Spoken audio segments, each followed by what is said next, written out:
Hello, everyone, and welcome to Paula's Soapbox Live. My guest tonight is one of the stars of the web series Classic Alice. He plays Ewan McVey on the show. So please welcome to this show, actor Chris O Brien.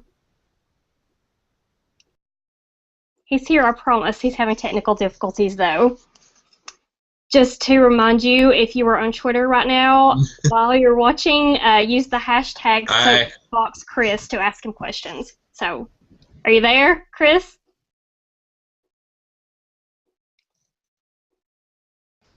Yeah, I'm here just to make sure that I minimize my chance for technical difficulties. I can Right. look at Twitter on my phone and stuff too. So. Okay, yeah. Okay, I can see you again now. Okay, Oh so no, hopefully you went away for a second. like I'm caught up to you now. Okay. Can you hear me okay? Mm-hmm. Okay.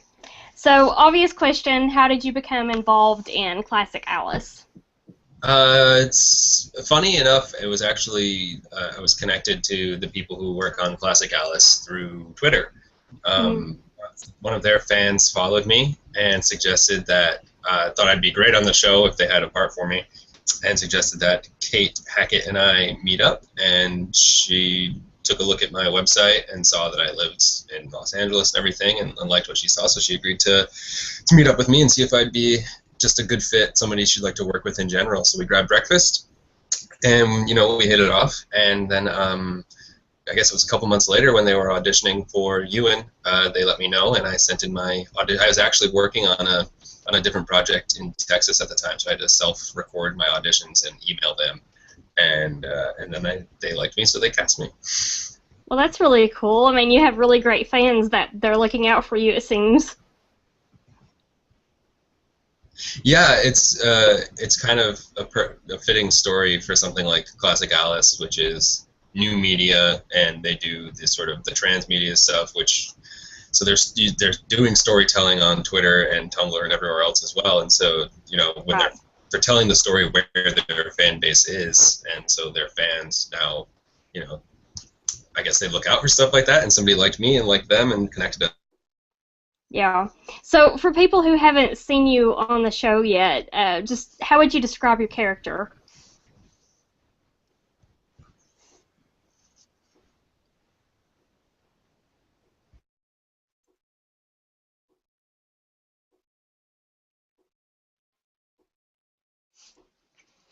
Yeah, we're having technical difficulties. I'm not sure he can hear me.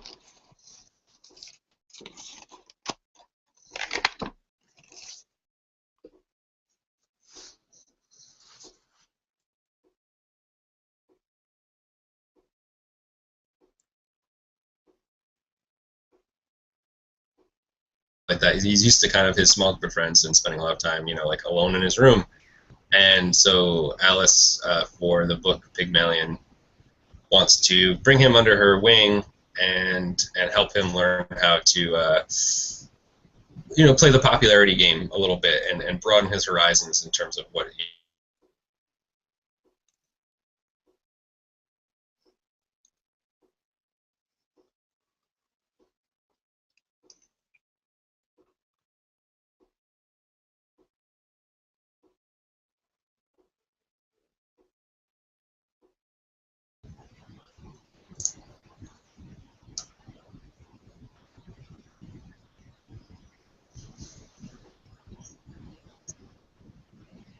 Yeah, I barely caught a little bit of that answer. You cut out. Oh no! Yeah. Can you hear me now? Yeah, I can hear you. You disappeared again,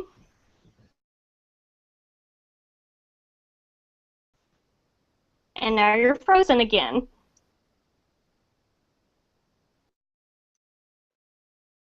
Internet's as good as possible, so it doesn't happen. But I don't know what's up.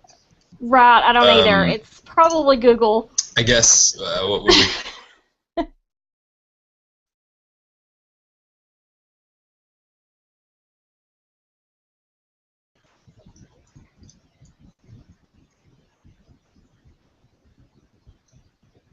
Right. So Okay, I can Ewan. hear you again. Can you hear me now? I can hear you again, yes.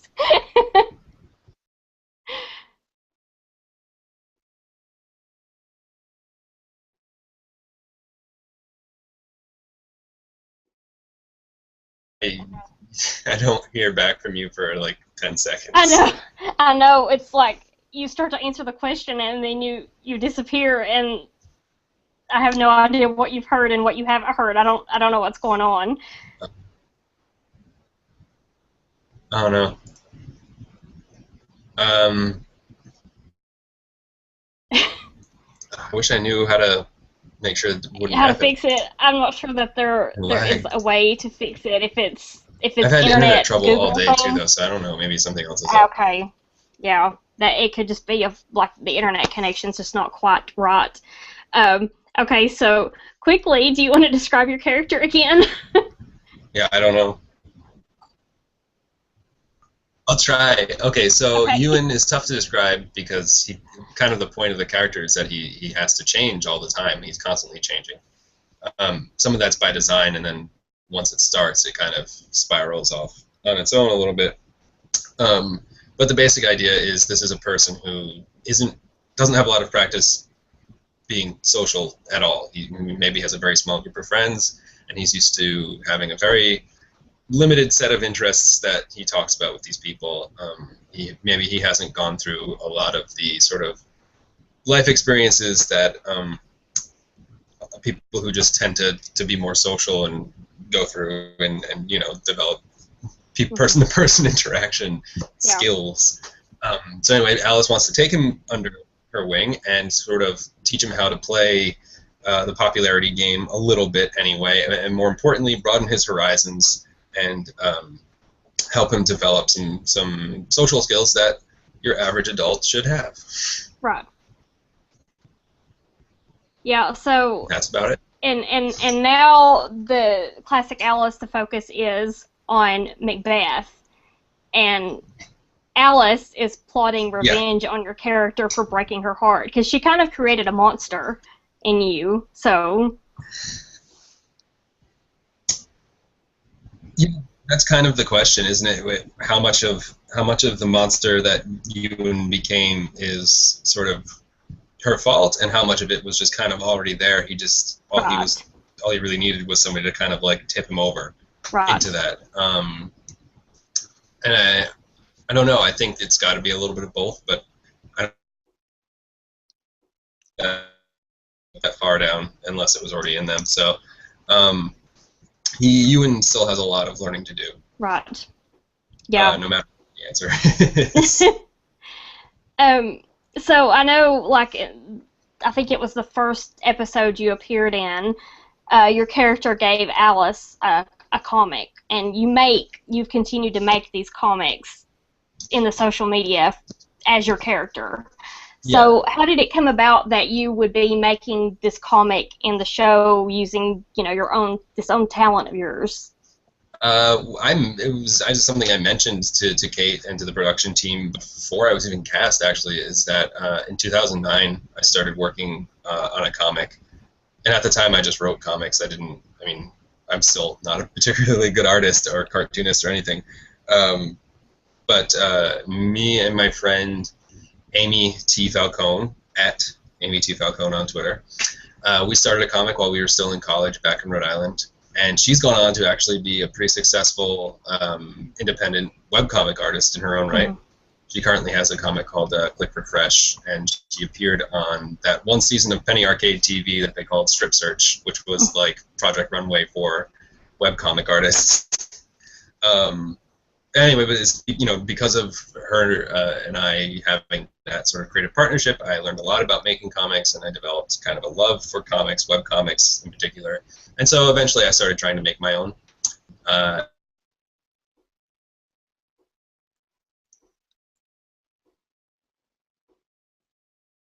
the team, maybe it's like a little something that we could add to the character of Ewan, so I offered it, and they thought it was a cool idea, so I made that first comic, and then we made a few more for, to go up on the blog to just kind of, again, with the transmedia stuff on social media, the extra storytelling we do, it kind of seemed to be a cool way to flesh out the character even further. And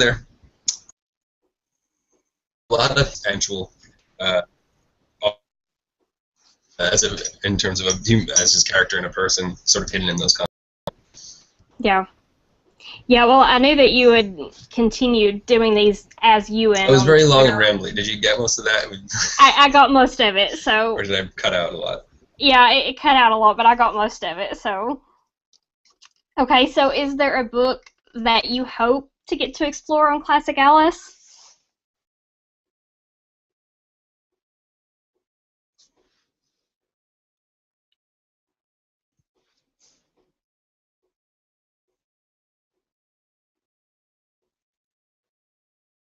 He's creating suspense.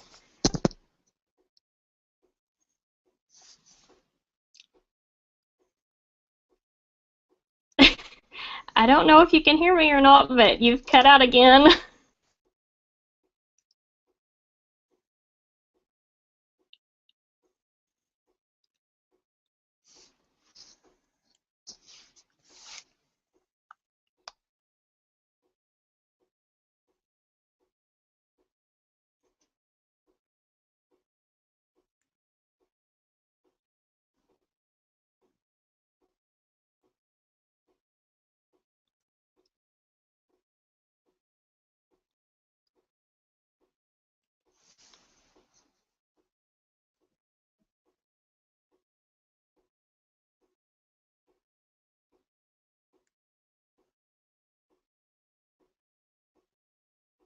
If you're just joining us, we are having some technical difficulties tonight. Not sure what the problem is. We've checked into it. Doesn't seem like there's anything we can do about it, so if you're still watching, bear with us. But I don't know what it would be. You don't know what it would be. Okay, well, you cut out and you froze again.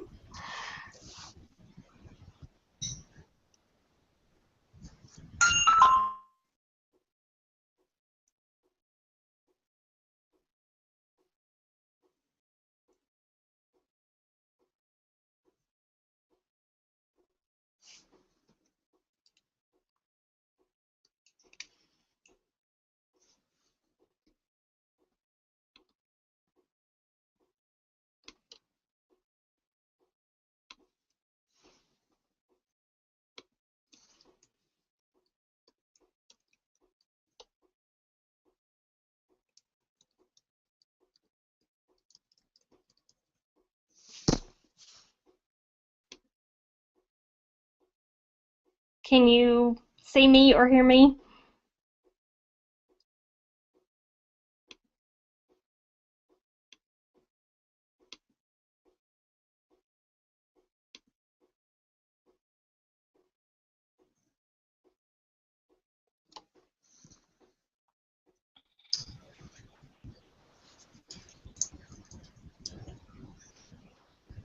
Are you there?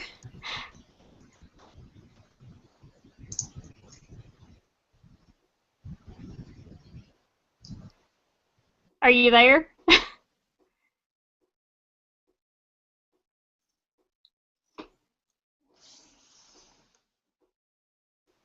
Yep. Okay. Sorry, you keep freezing and cutting out. Maybe you should try adjusting the bandwidth. Maybe. It's so frustrating. I know it's.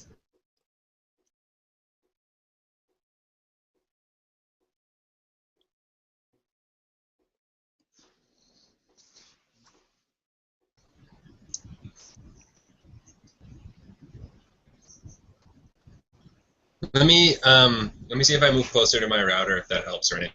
Okay.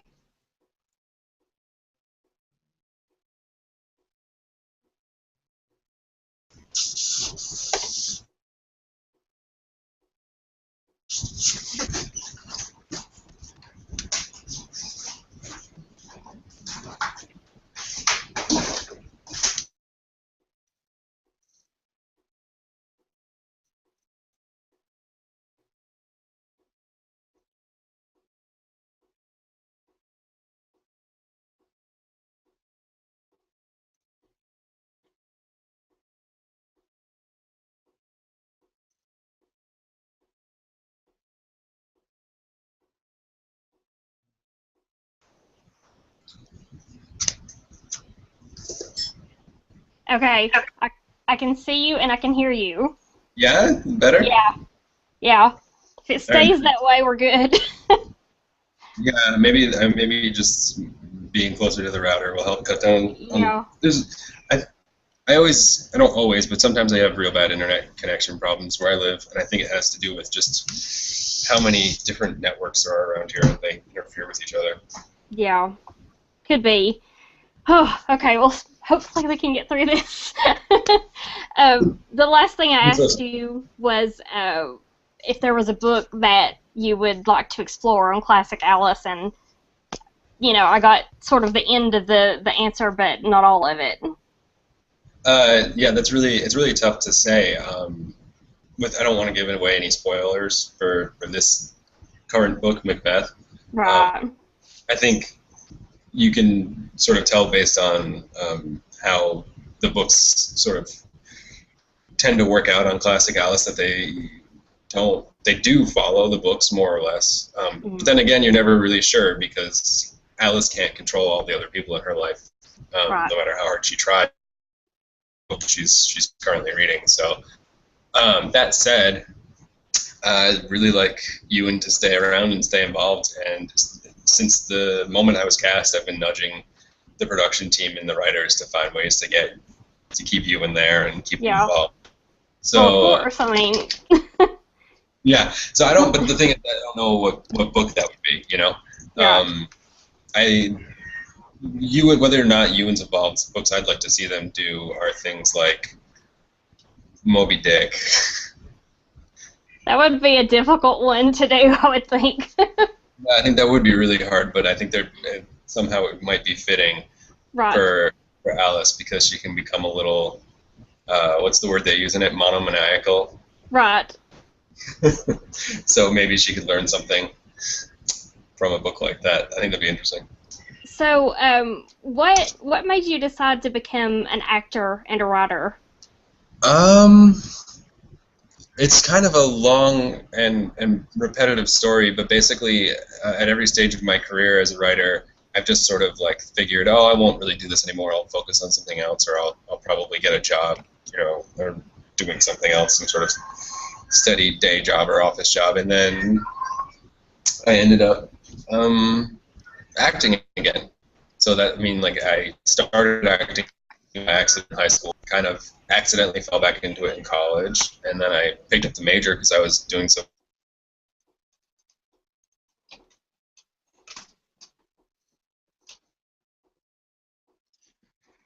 Of the only acting and writing are kind of the only things that never feel like work, no matter how challenging they are. So I knew that's what I had to pursue.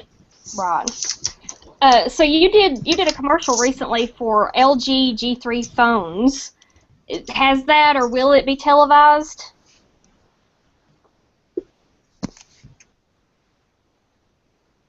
No, that was that commercial is for specific markets only. Mm-hmm. Southeast Asia and South America. It might be on TV or in movie theaters. Otherwise, it'll only be on the internet. I suppose they could, if the commercial gets good response in those areas, renegotiate my contract and bring it to like American TV. But I don't know that we haven't thought it. Well, it was a lot of fun to make that though, and my co-star in that, Jen O'Brien. Yeah. We're not related. No relation. She and I really hit it off. We're good friends now. Yeah. Well, that's good. Yeah, that was going to be my next question. We keep joking that we should make a web series called Unrelated O'Brien. Right. Well, you just walked right into my next question. So about that web series, do you think that will actually happen, or?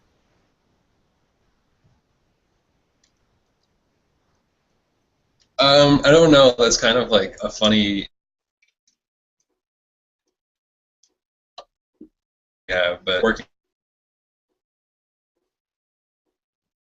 And maybe we'll bring that to some people, and we'll see how that goes. Yeah. And if that works out, maybe we'll have the time in our hands to do a web series like Unrelated O'Briens. Just find as many people in LA named O'Brien as possible. Right. Just get them involved. that are all unrelated. So your web series, Crime Stoppers Unit. Has that wrapped, or will you be doing more seasons of that? Yeah. We only shot one season of that. Mm-hmm. And there were plans to do more, but it just some people got a little bit busy and it never quite came together. Mm-hmm. And by busy, I mean like they had job offers to do other things, and they just really couldn't commit the time to the web series anymore. For example, the creator, amazing guy, Grandison Crawford, he basically co-wrote, created, and then directed almost every episode as well. I think he just kind of, his acting career was going well, and he had opportunities to work on some other things, and so he couldn't commit all the time and effort and personal funds to keep it going. What about Funny Boned, this other web series that you're involved in? What's going on with that? It's a similar story right now. We spent a lot of time and hard work on the first episode. I think it's like the first 11 episodes or so, all put into like one 35-minute pilot, essentially, and that's currently up on funnybonedcomedy.com, I want to say is the website. I would double check on that. Okay. But yeah, we worked really hard on that as well, and we put together the first episode. And right now, I believe we're just kind of looking to see how it does and see if there's any interest, and hopefully we'll do more. Yeah. So you were involved in another sort of pet education series, Barely Pet Parents. What was that experience like? That was really cool. That was like this company, the Pet Collective. They normally do like live cams of many episodes and really cute stuff like that. Or they take like user submissions, I think, for for like cute animal videos essentially. But they had got money from YouTube to do a scripted comedy series. Mm-hmm. And so they decided what they would do is they would find a couple actors that they were confident in. Colleen Ballinger came in, and she's better known on YouTube as Miranda mm-hmm. Singh. And they loved her, and it made perfect sense, because they were targeting the YouTube audience to cast someone like her. And then I kind of just got really lucky. I went in, I auditioned, they liked me, they called me back, I auditioned again. And embarrassingly enough, I had never heard of Colleen or Miranda Sings before I started working with her. On set, she was editing some videos, and I was like, "Oh, what's that? That looks really funny." And she was like, "Oh no, it's just this silly thing I do. It's not a big deal." She was really, really just crazy modest about it, and she's one of the absolute nicest, most talented people I've ever worked with. And that was a little over a year ago, but I still talk to the directors, and every now and then Colleen and I trade a message on Facebook. I really miss her. I miss working with her. Yeah. Well, they say that actors should never work with kids or animals, and you had to work with a lot of animals on that, so a lot of cats. Yeah, they're surprisingly easy to work with, but that said, we had some pretty low-pressure shots that we had to get with them. I think they did a really good job planning out that series to make sure that even if the animals weren't really cooperating, we'd still get like everything we needed done on time and it'd be looking good for the episode. So no, it was fun, and everybody involved in that was a lot of fun. I was really lucky to be part of that when I was. Yeah. So what about the Adam and Paul series? Are you still doing those? I feel like my answer to every question about a web series is essentially the same. Yeah. Well, with web series, you never know. So. I'm really good friends with Joel, the creator, the writer, and the director. He and I spent a lot of time together, and actually, the producer of that series is Diane Hutton, who's better known for her character on Emma Approved. Mm-hmm. And she and I met long before she was ever cast on that, working on this. She produced that sort of like all of the videos we did for the crowdfunding campaign. She was going to produce the whole series, and this is probably a huge spoiler, but it's kind of on hold right now anyway. She actually has a character that appears in season 2 of Adam and Paul that she was going to play. This really, really cool character that I'm sure would have been just crazy popular. But it is, even though it's on hold, it's not dead. The only problem with Adam and Paul is because of all the special effects stuff, it's kind of expensive to make, and we're all young, sort of, still finding our way in our careers, including Joel, who created the series, Joel Reeves, and everybody else involved. So we are starting work on a different series together first. which we just had our first table read, but nothing's been announced, so I can't really say anything about it. Okay. I'll say this. It's about a group of friends who spend a lot of time together around a table playing games that involve dice with more than 6 sides. So I'll just say that. Oh, so like maybe Dungeons and Dragons or something? I don't know. That's a possibility. I mean, that's one example of one that could be. They do go on adventures in this game, so. Yeah. Well, I know you played ice hockey for about 12 years. Have you ever thought about doing a web series incorporating ice hockey? Oh, I would, like, one of my primary goals as an actor, believe it or not, is just to get a part where I get to play a hockey player. Problem is, like, shooting on hockey rinks is so expensive that Right. even things with big budgets try to avoid it when they can. You know, it's like something you see once every few seasons on a TV sitcom that's really popular. They'll have, like, their Christmas episode, and, you know. Right. No, I would love to play any part where I get to go ice skating as part of my job, but unfortunately, it just hasn't really been an option. Right. So are you still? Go ahead. Sorry. No, I have considered, you know, like joining an amateur men's hockey league out here, just sort of A, to stay in shape, but B, for the fun of it, because I do miss playing hockey, but just haven't been able to find the time. Yeah. Well, I imagine not. You've got a lot of projects. When I was researching you, you've done a lot of different web series, and you write all the time, so. Yeah, I try to keep. I mean, acting is my primary goal, and I never let myself forget that. So I'm not about to miss out on acting opportunities, so I can let guys who are bigger and stronger and older than me push me into walls. Right. So. So are you still posting videos to your YouTube channel? The random, like tying a bow tie, that sort of thing. I haven't updated almost a year, I guess. They went the time went by really quick, but or maybe it's a little less than a year. But I still plan on updating that channel. What I decided to do was take a step back, plan out what I actually wanted to do with the channel a little bit, and then maybe make like 10 videos at a time, then release them, rather than try to come up with ideas every now and then. And it's really easy to be undisciplined if you try to run your YouTube channel that way. So I will be doing more of that. I have my first episode shot already. I'm going to cut it together eventually, see how it comes out, and if I like it and the response is good, then I'll make more, and if not, no big deal. Right. Well, so do you want to tell me about your writing sites, Full Pickle and Chris Writes Good? Yeah. So fullpickle.com is where I host all those comics that I've worked on since 2009. Mm-hmm. The flagship comic is called Citation Needed. That's the one I worked on with Amy T. Falcone. We started that in college. I did a lot of learning while I wrote that. So if you go back and you look through it, be generous. Not all the jokes work, and sometimes I unintentionally, I think, like, made some just awful jokes. Like, I don't know. I don't want to get into it, but I wasn't great at writing at the time. But I got a lot better. That's how I learned how to write. Yeah, I mean, writing is a discipline. The more you do it, the better you get at it. So. Exactly. So that, I mean, I think the first 6 months of that comic, we made like, I want to say almost 100 comics in the first 6 months. So it was a lot all at once. And I, because I was new to it, I thought my ideas were better than they were.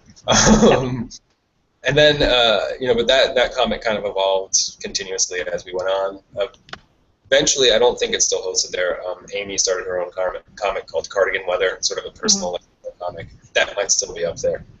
And then a little over a year ago, I started working on a comic called Dino Sandwich 64 with my friend Mary, who's better known for writing internet webcomic.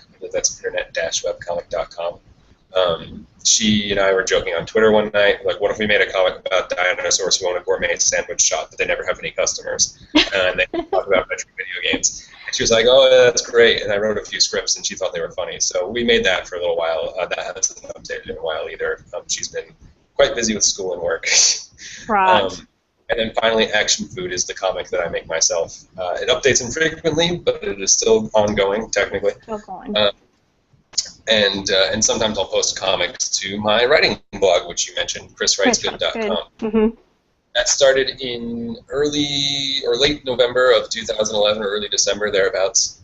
It used to be called Chris Writes Daily, and the idea was I wasn't getting a lot of writing work. I wasn't getting any acting work at the time. I still lived in Connecticut, or I lived in New England. It was before I went to LA, and I wanted to just get better as a writer and make sure that no matter what, every day I at least wrote something.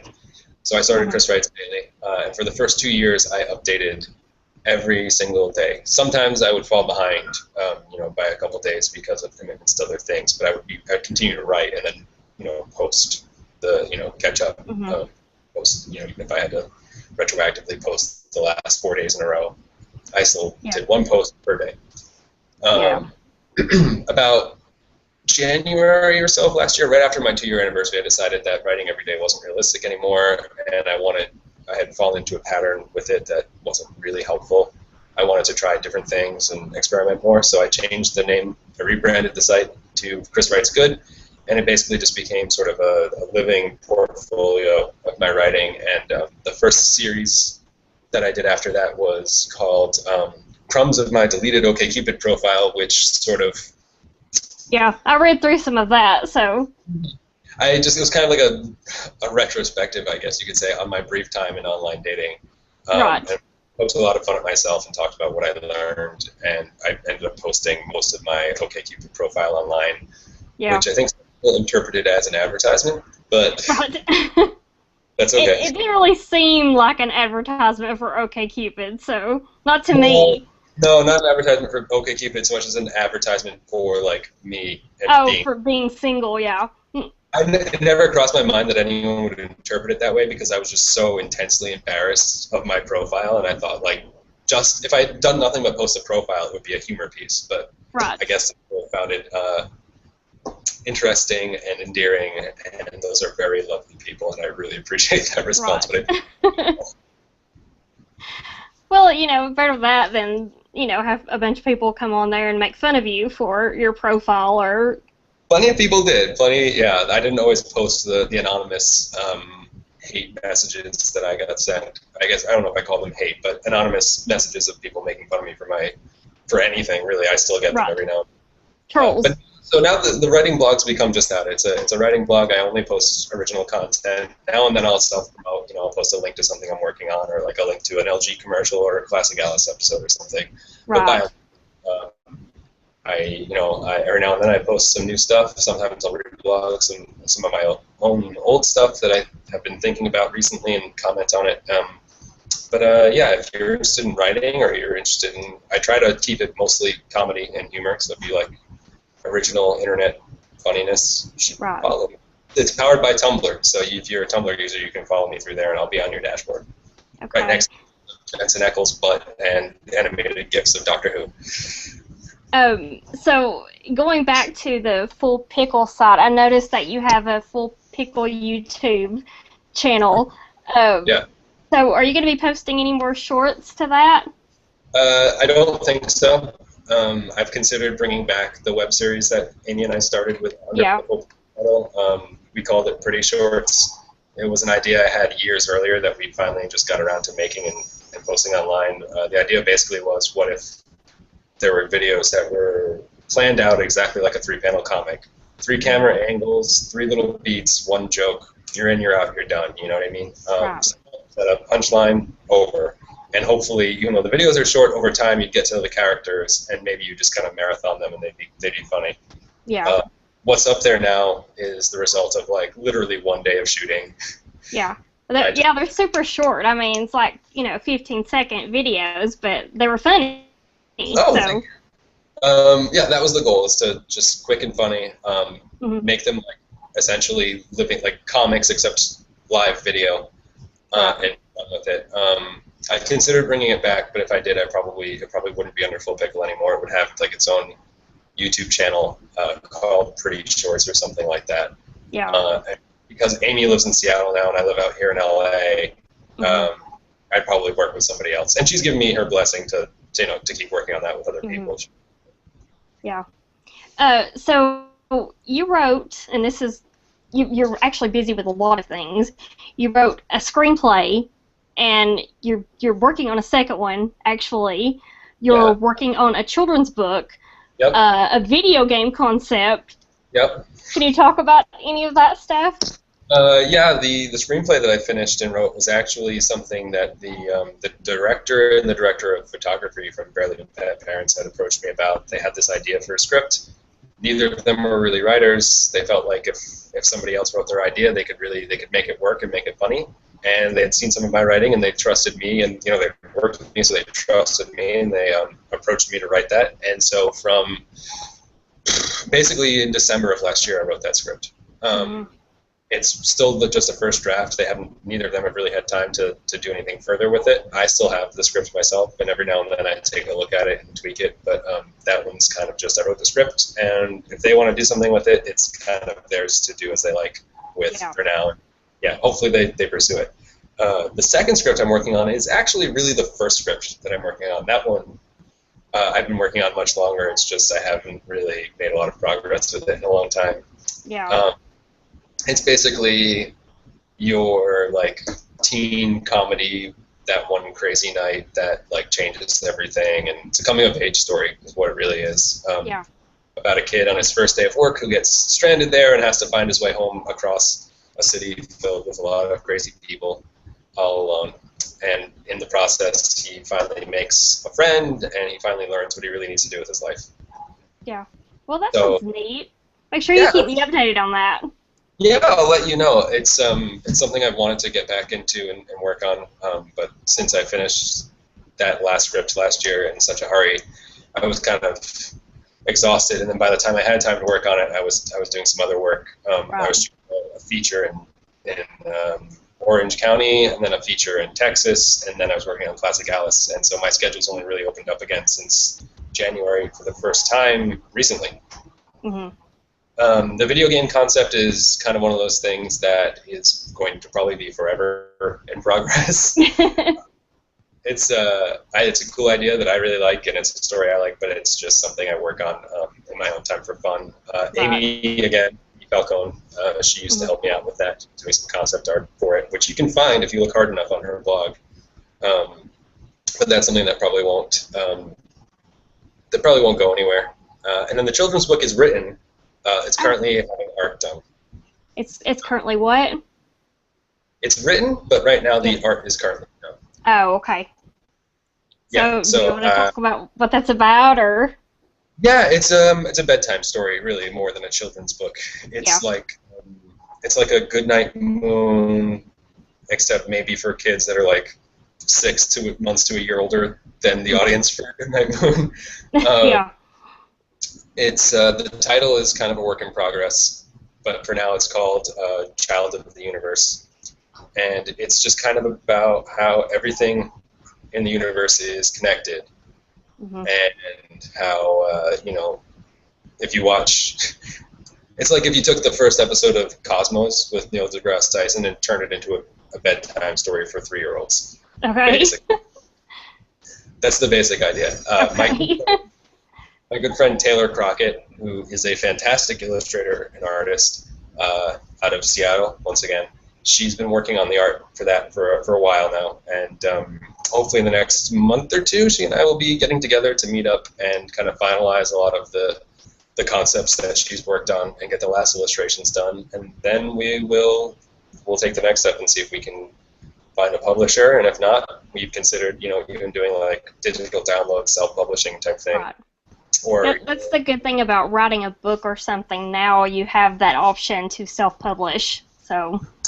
Yeah, and in times past, self-publishing was really looked down upon, but these days, I think with the ebook market the way it is, I don't think as many people have a problem with that. If something sells and it does well, publishers don't care. They're going, they'll help you they'll buy it and help you find an even wider audience. I think something like 50 Gray is kind of the poster child for that.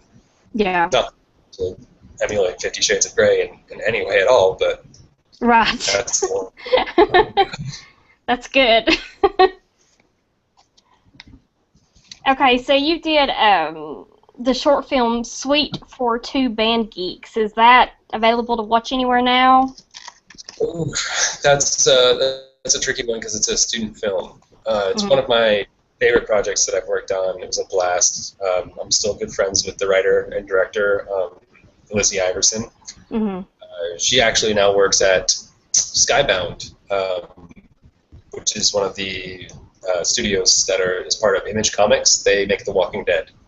Yeah, I actually worked with them for a few months this year, doing some social media and stuff like that. I think there's because of the way student film schools work, some student films they can't be released or they're not allowed to do certain things. I think there might be a way to buy the DVD. I wish I knew how. Yeah. But if you look up Sweet for Two Band Geeks online and it pops up, then yeah, it's available to watch. I would just say Google it. Because, I don't think officially it's allowed to be distributed that way. Yeah. Well, I didn't see anything in my research. I saw the trailer for it, but no release information. So. Well, I have a copy, so if anybody wants to see it, they can just let me know. Right. We'll have a movie night at my place. Right.